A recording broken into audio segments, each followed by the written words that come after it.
Kitchen સિરીઝના pulao અને બિરયાનીના episode 5માં આજે આપણે વેજ દમ બિરયાની બનાવીશું. વેજ દમ બિરયાની બનાવવામાં દરેક સ્ટેપનું ખાસ મહત્વ છે. ડુંગળીને ડીપ ફ્રાય કરીને એના બરિસ્તા બનાવવામાં આવે છે. ખડા મસાલાના પરફેક્ટ બેલેન્સ સાથે રાઈસને કૂક કરવામાં આવે છે અને મસાલાથી શાકભાજીને મેરિનેટ કરવામાં આવે છે. સાથે શાકભાજી અને રાઈસનું લેયર કરી બિરયાનીને દમ આપવામાં આવે છે. સ્મોકી ફ્લેવરથી આ બિરયાની એકદમ સુગંધિત થાય છે. તો રેસ્ટોરન્ટ જેવો સ્વાદ જો ઘરે લઈ આવવા ઈચ્છતા હોય ને તો આ બધા સ્ટેપ ફોલો કરીને બિરયાની બનાવશો ને તો એકદમ મસ્ત જ બનશે અને બધા આંગળા ચાટતા રહી જશે. તો ફ્રેન્ડ્સ, હજુ સુધી તમે આ જો વેજ દમ બિરયાની બનાવી નથી ને તો એકવાર આ રીતે જરૂરથી બનાવજો. એકવાર આ સ્વાદ ગમી ગયો ને પછી આ જ રીતના બનાવશો. તો શરૂઆત આપણે કડાઈમાં પાણી મૂકવાથી કરીએ. તો સૌથી પહેલાં રાઈસને કૂક કરવાના છે. તો અહીંયા મેં 1.25 લીટર જેવું પાણી લીધું છે. પાણીને ગરમ કરીશું. રાઈસને અહીં છૂટા જ બાફવાના છે. તો સૌથી પહેલાં ખડા મસાલા લેવાના છે. તો એમાં 15 નંગ જેવા મરી લીધા છે, 2 ચક્રી ફૂલ, 4 લવિંગ, 1 જાવિત્રી, 1 મોટી ઇલાયચી, 1 તજનો ટુકડો અને 1 તમાલપત્ર લીધું છે. આ બધા ખડા મસાલાની ફ્લેવર રાઈસમાં આવી જશે જેથી બિરયાની એકદમ સુગંધિત થશે. તો મસાલાને પાણીમાં ઉમેરી દઈશું. સાથે 5 ચમચી જેવું જીરું ઉમેરીશું. હવે રાઈસ એકદમ વ્હાઈટ બને એ માટે 3 થી 4 લીંબુની સ્લાઇસને ઉમેરી દઈશું. હવે આ બધું ઉકળવા દેવાનું છે. ત્યાં સુધીમાં આપણે રાઈસને ધોઈને તૈયાર રાખીએ. તો અહીંયા મેં 125 ગ્રામ જેવા બિરયાની રાઈસ લીધા છે. આ એકદમ લાંબા આવતા હોય છે, એમાંથી બિરયાની એકદમ સરસ બને છે. હવે આ રાઈસને બાઉલમાં લઈને ચોખ્ખા પાણીથી 3 થી 4 વખત ધોઈ લઈશું. જ્યાં સુધી સફેદ પાણી ન નીકળે ત્યાં સુધી ચોખ્ખા કરી લઈશું. અને પાણી ઉકળવા લાગે એટલે એકવાર ચમચો ફેરવીને એમાં રાઈસને ઉમેરી દઈશું. પાણી એકદમ ઉકળવા લાગે ને ત્યારબાદ જ રાઈસને ઉમેરવા. ઠંડા પાણીમાં રાઈસને ના ઉમેરવા. તો પાણી ઉકળી ગયું છે તો રાઈસને ઉમેરી દીધા છે. હવે સ્વાદ પ્રમાણે મીઠું ઉમેરી એક વખત બધું મિક્સ કરીને ઉકળવા રાખીશું. અહીંયા રાઈસને 80% જેવા જ કૂક કરવાના છે. ઓવર કૂક ન થાય એનું ખાસ ધ્યાન રાખવાનું. હવે આ રાઈસ થાય છે ત્યાં સુધીમાં આપણે બીજી તૈયારી કરી લઈએ. તો 5 થી 6 કળી લસણ, 3 તીખા મરચાં અને અડધો ઇંચ આદુના ટુકડાને ઝીણું સમારી ખાંડણીમાં ઉમેરી દીધું છે. આ બધું જ વાટી લઈ પેસ્ટ તૈયાર કરી લેવાની છે. તો 2 ચમચી જેવી પેસ્ટ તૈયાર થશે.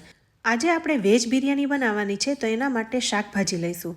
તો 4 ચમચી જેવા વટાણા લીધા છે, અડધું બટેટું એને ઝીણા ટુકડામાં સમારી લીધું છે, અડધું સિમલા મિર્ચ, અડધું ગાજર અને થોડી એવી ફણસી લીધી છે. સાથે 2 ચમચી આદુ મરચાંની પેસ્ટ. અહીંયા તમને ભાવતા કોઈ પણ શાકભાજીનો ઉપયોગ કરી શકાય છે.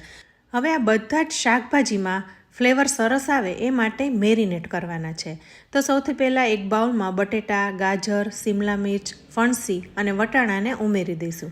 આ સાથે બધા જ શાકભાજી ઉપર કોટિંગ થઈ જાય અને ગ્રેવી બને એટલું દહીં લેવાનું છે. તો 1.5 કપ જેવું ઘટ અને મોડું દહીં લીધું છે. દહીં જરા પણ ખાટું ના હોવું જોઈએ. તો દહીંને શાકભાજીમાં ઉમેરી દીધું છે. સાથે 2 ચમચી આદુ મરચાંની પેસ્ટ. હવે મસાલામાં સ્વાદ પ્રમાણે મીઠું ઉમેરીશું. ત્યારબાદ 5 ચમચી જેવી હળદર, અડધી ચમચી લાલ મરચું પાવડર અને અડધી ચમચી ધાણા જીરું પાવડર ઉમેરીશું. હવે એકદમ સરસ સુગંધ આવે એ માટે પોણી ચમચી જેવો બિરયાની મસાલો ઉમેરવાનો છે.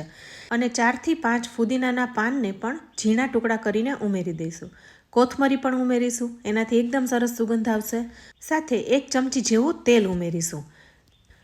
હવે બધું જ ઉમેરાઈ ગયું છે તો મિક્સ કરી લઈશું અને શાકભાજીને મેરિનેટ થવા માટે રાખીશું જેથી બધા મસાલાની સુગંધ શાકભાજીમાં આવી જાય. આ બિરયાનીમાં મેરિનેશન કરતી વખતે શાકભાજી સાથે તમારે સોયા ચંક્સ અથવા તો પનીરના ટુકડા ઉમેરવા હોય ને તો ઉમેરી શકાય. હવે બધું મિક્સ થઈ ગયું છે તો અડધી કલાક માટે ઢાંકીને રાખી દઈશું એટલે બધું મેરિનેટ થઈ જાય. હવે બિરયાનીમાં ખાસ સુગંધ આવે એના માટે કેસરવાળા દૂધનો ઉપયોગ કરવામાં આવે છે. ગુલાબજળનો પણ ઉપયોગ કરી શકાય છે, કેવડાના પાણીનો પણ ઉપયોગ કરી શકાય છે. તો અહીં આપણે કેસરવાળા દૂધનો ઉપયોગ કરીશું. તો 15 જેટલા કેસરના તાંતણાને ગરમ દૂધમાં પલાળી રાખ્યા છે.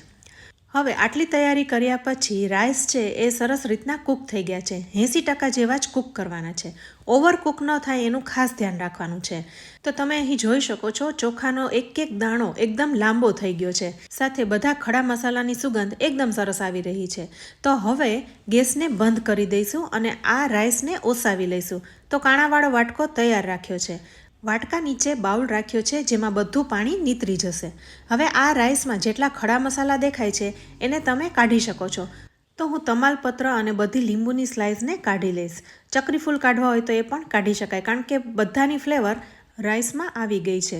હવે રાઈસ બની ગયા, શાકભાજીમાં મેરિનેશન થાય છે. તો હવે ત્રીજા સ્ટેપમાં ડુંગળીને ડીપ ફ્રાય કરવાની છે. બિરયાનીમાં તળેલી ડુંગળીનું ખાસ મહત્વ છે, જેને બરિસ્તા કહેવાય છે, જે બિરયાનીને અનેરો સ્વાદ અને સુગંધ આપે છે. તો આટલી બિરયાનીમાં 3 જેવી ડુંગળી જોઈશે, પણ હું થોડી વધારે લઈ રહી છું. તો પોટેટો સ્લાઇસરથી ડુંગળીને સ્લાઇસમાં કટ કરી લઈશું, જેથી એકદમ પતલી સ્લાઇસ તૈયાર થાય. તો આવી રીતના આપણે બધી ડુંગળીને તૈયાર કરી લેવાની છે. હવે જે પેનમાં બિરયાની બનાવવાની છે એમાં જ તેલ લઈ લઈશું અને આ તેલમાં પહેલાં ડુંગળીને તળી લઈશું. અહીંયા ડુંગળીને તળાતા વાર લાગશે, 7 થી 8 મિનિટ જેવો સમય થઈ જશે. ડુંગળીમાં સુગર હોય છે એટલે તળાતા કેરેમલાઇઝ થઈને ગોલ્ડન બ્રાઉન થતી જાય છે. તો લો ટુ મીડિયમ ફ્લેમ ઉપર ધીરે ધીરે તળાતા ડુંગળી હવે ગોલ્ડન બ્રાઉન થવા લાગી છે, કેરેમલાઇઝ થઈ ગઈ છે. તો હવે ડુંગળીને બહાર કાઢી લઈશું. અત્યારે તમને સોફ્ટ લાગશે, પણ જ્યારે ઠરી જશે પછી એ કડક થઈ જશે. તો જુઓ, અહીં ડુંગળી એકદમ કડક થઈ ગઈ છે. તો તળેલી ડુંગળી અહીં તૈયાર થઈ ગઈ છે, જેને બરિસ્તા કહેવાય છે. આ ડુંગળીને વધારે પડતી બ્રાઉન નહીં કરવાની, નહીંતર કડવાશ આવી જતી હોય છે. હવે પેનમાં જે ડુંગળીને તળાતા તેલ વધ્યું છે એમાં જ હવે બિરયાની બનાવી લઈશું. આ પેન ઊંડું પણ છે એટલે શાકભાજી અને રાઈસનું લેયર પણ સરસ થશે. હવે અહીં અડધી કલાક આમ જ ઢાંકીને રાખ્યું એટલે બધા જ મસાલાની ફ્લેવર શાકભાજીમાં બેસી ગઈ હશે. તો હવે એકવાર મિક્સ કરીને આ બધું જ આપણે પેનમાં ઉમેરી દેવાનું છે. અહીં ગેસને ચાલુ કરી દીધો છે અને તેલ ગરમ થઈ ગયું છે. ગેસની ફ્લેમ મીડિયમ રાખવાની છે. હવે થોડું ઘણું સ્પ્રેડ કરી લઈશું અને ઢાંકીને ચડવા દઈશું. 5 મિનિટ આમ જ રાખીશું એટલે શાકભાજી છે એ હાફ કૂક થઈ જશે અને તેલ ઉપર આવી જશે. તમે જોઈ શકો છો વટાણા છે એ એકદમ લીલા કલરના દેખાઈ રહ્યા છે. હવે એકવાર મિક્સ કરી લઈએ. તો તમે અહીં જોઈ શકો છો દહીં ઘટ લીધું હતું એટલે ગ્રેવી બહુ પતલી નથી થઈ.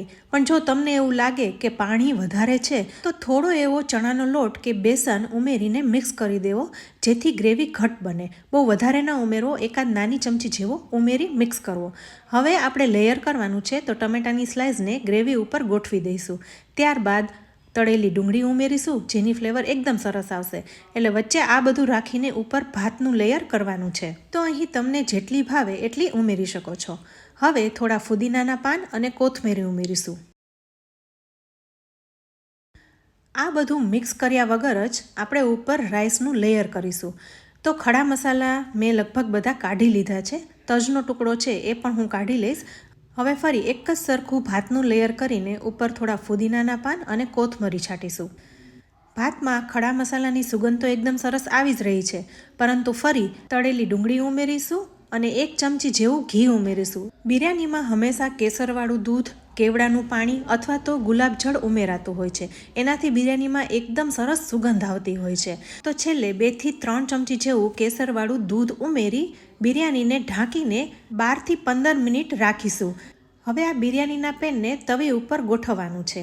એટલે ગેસની ફ્લેમ લો કરીને તવી રાખી દેવી અને પછી બિરયાનીના પેનને એની ઉપર મૂકીશું, જેથી ધીરે ધીરે કૂક થતાં બધા જ મસાલાની ફ્લેવર બિરયાનીમાં બેસી જશે અને બિરયાની એકદમ સુગંધીદાર થશે. અહીં ઢાંકણ એકદમ ફિટ બંધ રાખવું, જેથી દમ આપ્યો કહેવાય. હવે 15 મિનિટ પછી તમે જોઈ શકો છો રાઈસનો એક એક દાણો ખીલી ગયો છે અને સુગંધ પણ સરસ આવી રહી છે. હવે બિરયાનીમાં સ્મોકી ફ્લેવર આપીશું. તો એના માટે ગેસ ઉપર નાનો એવો કોલસો ગરમ કરીશું. તો ગેસની ફ્લેમ ચાલુ કરીને જ્યાં સુધી કોલસો એકદમ લાલચોળ ન થઈ જાય ત્યાં સુધી ગરમ કરીશું. હવે બિરયાનીને સ્મોકી ફ્લેવર આપીશું. અત્યારે ગેસ બંધ કરી દીધો છે. હવે કોલસો એકદમ ગરમ થઈ જાય એટલે આપણે એક ડુંગળીના ફોતરા ઉપર આ કોલસાને રાખી દઈશું. ડુંગળીના ફોતરાને બદલે તમારે કોઈ પણ શાકભાજીનું પાન લેવું હોય ને તો પણ લઈ શકાય. હવે કોલસો એકદમ લાલ થઈ ગયો છે, તો ગેસ બંધ કરીને આ કોલસાને ડુંગળીના ફોતરા ઉપર રાખી દઈશું અને એની ઉપર ઘી રેડીશું, જેથી એકદમ ધુમાડા નીકળવા લાગશે. બસ આ જ સ્ટેજ ઉપર ઢાંકણને બંધ કરી દઈશું અને ધુમાડાને અંદર જ રહેવા દઈશું, જેથી બિરયાનીમાં સ્મોકી ફ્લેવર બેસી જાય. હવે 5 મિનિટ થઈ ગઈ છે અને તમે જોઈ શકો છો હજુ પણ ધુમાડા નીકળી રહ્યા છે. બસ હવે બિરયાનીમાં સ્મોકી ફ્લેવર આવી ગઈ છે. તો ડુંગળીનું ફોતરું અને કોલસાને બહાર કાઢી લઈશું. તો અહીં આ બિરયાની તૈયાર થઈ ગઈ છે. તમે એકવાર આ બિરયાની ખાધીને પછી તમને બીજી એક પણ બિરયાની ભાવશે નહીં, એટલી ટેસ્ટી થાય છે. તમે એકવાર જરૂરથી ટ્રાય કરજો. છેલ્લે હવે બિરયાનીને કોથમીરથી ગાર્નિશ કરી લઈએ અને ગરમા ગરમ પીરસી લઈએ. તો ફ્રેન્ડ્સ, જોયું ને, અહીં બધા સ્ટેપ્સ પરફેક્ટ રીતના ફોલો કર્યા એટલે રાઈસનો એક એક દાણો એકદમ છૂટો થયો છે, સાથે બિરયાની પણ એકદમ સુગંધિત થઈ છે. તો ફ્રેન્ડ્સ, ગરમા ગરમ આ બિરયાનીને દહીં બુંદીના રાયતા અને સલાડ સાથે સર્વ કરીએ અને ફ્રાઈડ ઓનિયનથી ગાર્નિશ કરીએ. તો ફ્રેન્ડ્સ, તમને આજે આ વેજ દમ બિરયાનીની રેસીપી કેવી લાગી?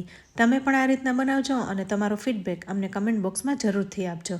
આજની રેસીપી જો સારી લાગે ને તો વિડીયોને લાઇક અને શેર કરજો.